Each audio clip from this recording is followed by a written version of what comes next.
Welcome to the Tipping Point Show. I'm Jimmy Evans. I'm so glad that you've joined me today. I've got a really important message for you, and before I bring it, I just want to say that we have an End Time Prophecy Conference coming up on September the 17th, right here in the Dallas area at Grapevine, Texas, at Fellowship Church. Wonderful church. Pastor Ed Young, he's going to be one of our speakers there. This is an all-day conference from 9 in the morning until 5 in the afternoon. I'll be speaking first and last. I'm going to go 2 times that morning. I'm also going to be speaking the next morning on Sunday morning at Fellowship Church on End Time Prophecy. So if you stay over till Sunday morning, you can hear me 3 times, but we also have Pastor Billy Crone. He's been on the show here many times, and so great friend, tremendous end time speaker, written many books on the end times. We have Greg Laurie, who is a contributor here at endtimes.com. He's written many books on the end times, great speaker. Also, Dr. Mark Hitchcock. He also is a contributor. He filled in for me last week. He's written over 30 books on the end times. He is a wealth of knowledge. He'll be speaking at the conference. Also, Rabbi Jonathan Cahn. Now, Rabbi Jonathan Cahn, in my opinion, is the most profound prophet, end-time prophet that we have in our generation. His books and revelation are astounding. I met him many years ago. I went to New York City after he wrote the book, The Harbinger, and I interviewed him there. Dear friend of ours, but he is going to be there bringing a special message at the conference. So we have a great lineup of speakers all day long. It's $99 for the conference. It is a $49 for the live stream. And so you can go on conference.endtimes.com and sign up. Bring somebody with you. Bring friends, bring your family, bring a group for your church. We would love to have you. That is conference.endtimes.com. We would love to have you be there. I would love to see you there. Now, I want to talk on this program. We're all saddened about what's happened in Uvalde, and it's just absolutely horrific to see someone as evil as that young man go into a school and just shoot. He shot his grandmother in the head shot her in the face before he went to the school. And it's just so heartbreaking to see those innocent lives taken, both the kids and also the adults. And so we live in a very, very immoral, godless time. And this is exactly the way that Jesus and the Apostle Paul told us that the world would look at the end. And so here's what the Bible says about immorality in the end times. These are the words of Jesus in Luke 17, beginning with verse 26. As it was in the days of Noah, so it will also be in the days of the Son of Man. They ate, they drank, they married wives, they were given in marriage until the day that Noah entered the ark, and the flood came and destroyed them all. Likewise also as it was in the days of Lot. They ate, they drank, they bought, they sold, they planted, they built. But on the day that Lot went out of Sodom, it rained fire and brimstone from heaven and destroyed them all. Even so will it be in the day when the Son of Man is revealed. So Jesus is saying, just like the days of Noah, just like the days of Lot, it's going to be just like that when Jesus returns. Well, here are 4 parallels between the days of Noah and Lot and the days that we're living in now. And the first is a business as usual attitude of sinners. Buying, selling, marrying, giving in marriage. And this is why I don't believe that Jesus will come at the end of the tribulation. And some people teach that very, very strongly, that they believe that believers are going to go through the tribulation. There will not be a business as usual attitude when 3/4 of the world's population has been killed and the world is a smoldering ruin at the end of the tribulation. The second parallel is a refusal of sinners to listen to the warnings of the righteous. I'm a preacher. There are many preachers around the world, many churches telling the truth, and many people refusing, many people mocking, which is also a sign of the end times, many people mocking us and mocking Christians for the way they believe. Noah and Lot did not have one convert, either of them. In fact, Lot lost his wife. She turned back and became a pillar of salt on the way out of Sodom and Gomorrah. And so just the world that we're living in and just their mockery of Christianity, that is a sign of the times. The third parallel is a sudden removal of the righteous from among the wicked. Noah got on the ark. God lifted him above the flood the way he will lift us up above the tribulation. And then, of course, Lot went out of Sodom and Gomorrah. The angels that came in to take Lot and his family out said, we can't judge this place until you're gone and you have arrived safely at your destination. Again, that's why I don't believe that we're going to go through the tribulation. We are not destined for wrath. The fourth parallel is cataclysmic judgment. The tribulation will be cataclysmic judgment upon the world. Sodom and Gomorrah, 100% death. In the case of the flood, 100% death. It was a cataclysmic judgment that's going to happen when the tribulation, when the rapture happens and the tribulation comes to the world. This is what Genesis says. When Jesus says it'll be like the days of Noah and the days of Lot, this is what the book of Genesis says about the times of Noah. This is the genealogy of Noah. Noah was a just man, perfect in his generations. Noah walked with God. And Noah begot 3 sons, Shem, Ham, and Japheth. The earth was also corrupt before God, and the earth was filled with violence. Listen to that. So God looked upon the earth, and indeed it was corrupt, for all flesh had corrupted their way on the earth.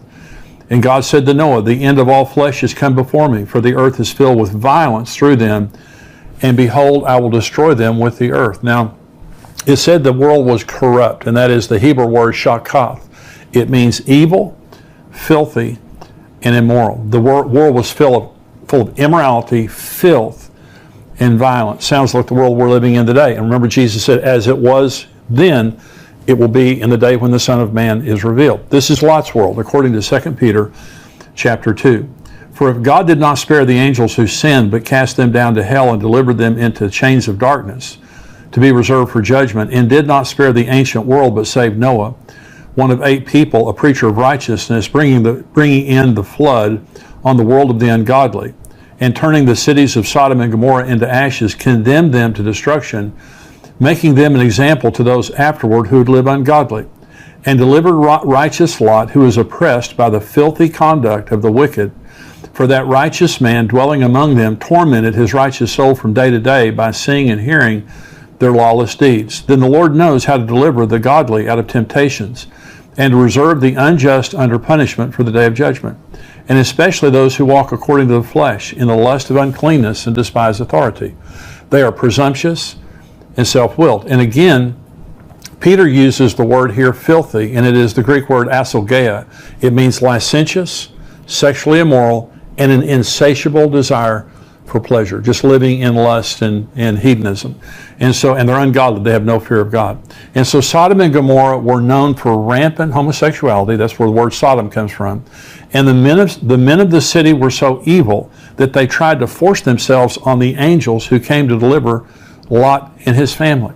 And so here it is now a scripture, a prophecy from the Apostle Paul, graphic prophecy from the Apostle Paul, warning about dangerous days that will come in the end times because there will be such moral degeneration. This is 2 Timothy chapter 3. But know this, in the last days perilous times will come, for men will be lovers of themselves, lovers of money, boasters, proud, blasphemers, disobedient to parents, unthankful, unholy, unloving, unforgiving, slanderers, without self-control, brutal, despisers of good, traitors, headstrong, haughty, lovers of pleasure rather than lovers of God, having a form of godliness, but denying its power, and from such people turn away. And so Paul is describing the wholesale deconstruction of morality in the end times. And this is being fulfilled right before our eyes. And I'm saying this was not true when I was a child. I'm 68 years old. I was born in 1953. And I'm telling you, it was a different world. You just assumed everybody was a Christian. You just assumed all your teachers were Christians. I went to a school, 10 Commandments on the wall. There was a prayer that was prayed in the name of Jesus every single day I was in public school, from the time I was in first grade till the time that I graduated. And so it was just a different society. There were problems, but nothing like what we see happening today. And especially in the last 20 years, I look back on the beginning of the internet, and there was problems before that, but there has been just this rapid disintegration that has happened since the internet was invented. And a lot of this kind of behavior is promoted through social media and the internet and things like that. So this prophecy from 2 Timothy from the Apostle Paul gives 19 different specific measurements of rejection of biblical morality. 19. When he says lovers of self, lovers of money, boastful, 19 different descriptions of the immorality in the end times, which every single one of them are true in our time. And you say, well, why would he give so many? Because immorality isn't just about sex. It is about our whole lives. Sexuality is just one part of immorality, but also lying and stealing and violence and corruption and selfishness and all those kinds of things. And so immorality is like a cancer that spreads. Once you get a little bit of it, it's like leaven. It spreads everywhere. The second reason that he gives so many is it explains why God hates immorality and why he judges it so severely. Let me say this. The reason that God hates immorality is because it damages people. God loves people. God isn't some ogre that just sits up in heaven and doesn't want us to have any fun. Morals protect. If you don't understand why morals are there, morals protect. If you brought your children to me and you said, Jimmy, we've had an emergency, could you take care of our kids for a while we take care of this emergency? And I said, sure. Well, if I'm a moral person, your kids are safe. I mean, when you get back a week from now or a year from now, your kids are going to be as good or better than when you left them with me. But if I'm immoral, they're not safe. Morals protect. A moral society is a safe society. And when we rejected the Bible many years ago, when our society began to reject the 10 Commandments and prayer in school and legalize abortion, all those kinds of things, and we rejected the morality of the Bible, the Judeo-Christian ethic in morality that made our nation great, look what happened. There has never been a great immoral society. Rome, Greece, Egypt, Babylon, you go back in world history, they began as moral societies that become great and they fall from within because they no longer have the protection of morals. And our founding fathers warned us that the Constitution of the United States was designed for a moral and godly people. And it was wholly inadequate for the government of any other. And that's why we see right now, when people are unrestrained in their hearts, you can't restrain them any other way. And we're seeing now, inner city Chicago, the Los Angeles, San Francisco, many places in America, they just can't handle the crime and the immorality because it's people's hearts. And they can't hire enough police officers to do that. Another reason that Paul lists so many is it very specifically describes the world of the end times and why it will be such a dangerous place. Paul says, beware, in the end times, it will be a dangerous place to live. And he goes into all the descriptions there. Every generation has had immorality. Jesus' generation had immorality. The Noah and Lot, they had immorality. Not the way we have immorality today. It is worldwide. Children, if they have a cell phone, they can get it. They can use Bible apps to get into immorality. It is everywhere. It has covered the earth, and it has gone to a level, again, that you have young men walking into schools and shooting little children, like Sandy Hook and like in Uvalde this week. Another reason that the Apostle Paul used 19 different descriptions is it describes the perverted value system of the end times. All societies have values, and so it's their culture. And so in America today, our culture has degenerated, and we are now celebrating things that 30 years ago we forbid. And what's happening right now with little children going to school and being convinced now that they're of a different gender. And I'm going to read an article here in just a little bit that talks about preschoolers and how preschoolers are now being indoctrinated into the woke culture. And so when you take everything that the Apostle Paul said, and all 19 of those things, they fall into 4 categories. And so here are the 4 categories of the end times moral degeneration. One is exaltation of self and narcissism. They will be lovers of themselves. I was watching football as a boy, and it was the Dallas Cowboys. I've been a lifelong Dallas Cowboys fan. I was watching football, and football players did not strut or celebrate after they made a play. They wouldn't let you do that. And the first time I ever saw a football player pound their chest or celebrate, I believe it was Hollywood Henderson was in a football game, and Tom Landry pulled him out of the game because he considered that poor sportsmanship. And so, of course, today, everyone loves themselves. People, and I'm not saying there's anything wrong with celebrating if you're a football player. I'm just saying it was a different society, and people, they weren't as narcissistic. You weren't allowed to sit and take selfies of yourself all day long and send them to all your friends. It's not about yourself. And so, lovers of self, here's what Paul says, lovers of self, boasters, proud, haughty, headstrong. This is the first thing that he says. Look at our society today. And the narcissism, the exaltation of self. Here's the second thing Paul says, is the rejection of authority.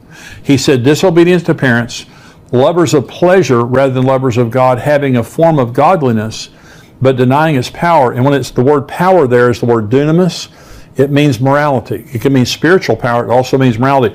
They have a form of godliness, but they deny the morality of that godliness. And so many people today will, they say they believe in God, and they have a form of godliness, but they live very immoral lives. That's what that means. The third category would be rejection of moral standards. He says, unholy, without self-control, and despisers of good. Now, I spoke in a church service one day, and a boy band was in the audience. They're still famous. Very, very famous boy band was in the audience. And they came up to me before I preached, and they said, Jimmy, if you hear girls screaming, it's not about you. And I kind of knew that anyway, and because they were very, very famous. Now, they had taken purity rings, and this was very, very public. They had taken purity rings, and with their mom and dad, they had agreed they wouldn't have sex till they got married. They were vilified in the media. I mean, they were roasted in the media because they wanted to be pure before they got married. Okay, that's despisers of good. What once was a standard that people admired is now something that people slam as being idiotic. But nothing has changed with God. The thing about God, biblical morality is it doesn't change. It is a hard and fast standard that we live by. The number 4 category is disloyal, unloving, and verbally vicious, if that doesn't sound familiar. Paul says unloving, irreconcilable, unforgiving, blasphemers, slanderers, brutal, traitors, unthankful. The word unloving there is astorgeia, the Greek word. It means not even loving your family. When I was a young pastor, it was unheard of for a mother to leave her kids. I had never heard of it. I was a pastor of a very large church. And so you would see men sometimes leave their families, but not women. After I had pastored for 10 or 20 years, more and more parents killing their children, children killing their parents, parents preying on their children. That's what that means. It means you don't even have a normal love for your family anymore. And this is what we see today. The young man in Uvalde shot his grandmother in the face before he went and shot those kids. It's incredible. And so this is why God hates the immorality, and this is why there is such a horrific judgment that came on the world of Noah, of Lot, and is about to come on our world. Now, if you take all 4 of the categories that the Apostle Paul was talking about, describing the moral generation of the end times, and you flip it, here's what it means. Number 1 is exaltation of God over self. If you want to make this thing right and flip this thing over, rather than being narcissistic and arrogant, it means we humble ourselves before God. That's what we should be doing. That's what Christians should be doing. We shouldn't be like the world. We shouldn't be full of ourselves. And this is the whole issue of worship and focusing our lives on God. It's not about me. It wasn't about me. It's not about me. It never will be about me. It is about Jesus. When we go to heaven for all of eternity, we will worship Jesus Christ and not ourselves. The number 2 category, if you flip these things around, is submission to God's authority and to His delegated human authority. I submit my life to God. It's not about what I can do. It's about what I should do. I'm under God's authority. And it says they're rebellious to parents. They're disobedient to parents. And so if I'm a child, I should be submitted to my parents. I'm submitted to my boss at work. I'm submitted to the governing authorities. I have an attitude of submission. We now have Antifa, and we have these groups that are completely against all forms of authority. And so, this is growing in our society. Number 3 standard or category would be acceptance of absolute moral standards of the Bible, rather than being immoral and haters of good. We love good. And the 4th category is loving others loyally and sacrificially, rather than being brutal, unforgiving, irreconcilable, and things like this. This is how America began. Those were the standards that made America great.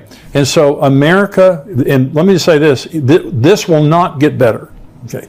As believers, we can be the salt and light of the world, but we know according to the words of Jesus that when He returns, it's going to be like Noah and it's going to be like Lot. He told us exactly what the world is going to be like, and that's why Jesus can come at any time. And I'm saying, for me personally, I want Jesus to come now. There's nothing in this life. All my family's going with me. All the people I care about are going with me. And this world is a rotten, evil place. And so again, it says that Lot's righteous soul was vexed day after day as he had to sit there and watch what those people were doing. And I know that that's the way many of you feel. That's the way I feel. When you see what's happening in Uvalde, when you see the things that are happening in the world right now, it just breaks your heart and it vexes your soul. And you say, how long can this go on? Well, it can go on until the time that the rapture happens, and that will happen. The world is not going to be a better place. I hope a lot of people get saved, and that's the job of the church.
And so here's what Jesus told us in Matthew 5. He said, you're the salt of the earth, but if the salt loses its flavor, how can it be seasoned?